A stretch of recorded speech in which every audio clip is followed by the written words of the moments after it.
Feluda, why is there a কেলাগাছি? সাকিবের ঢাকা ক্যাপিটালসের দল টানা চতুর্থবারের মতো হারার কথা শুনে হাসলেন ওপার বাংলার জনপ্রিয় নায়ক দেব ও তার নায়িকা রুক্মিণী। বললেন, এ কেমন দল? বিস্তারিত জানতে ভিডিওটি শেষ পর্যন্ত দেখুন। দর্শক, জেতার মুখই দেখছেন না আমাদের মেগাস্টারের দল ঢাকা ক্যাপিটালস।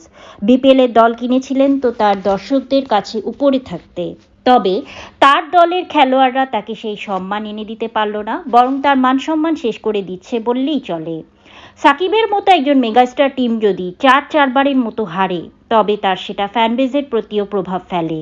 আর তাই এই বিষয়ে মুখ খুললেন দেব ও রুক্মিণী।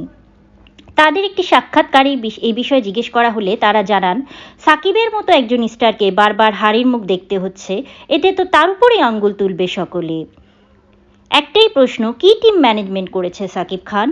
এরপরেই কথা হেসে উড়িয়ে দিলেন দেব। তো দর্শক, মেগাস্টারের এই অপমান নিয়ে আপনার কি মতামত? কি কারণে হচ্ছে এমন সাকিব খানের সাথে? অবশ্যই একজন সাকিবিয়ান হলে কমেন্টে জানান। ধন্যবাদ।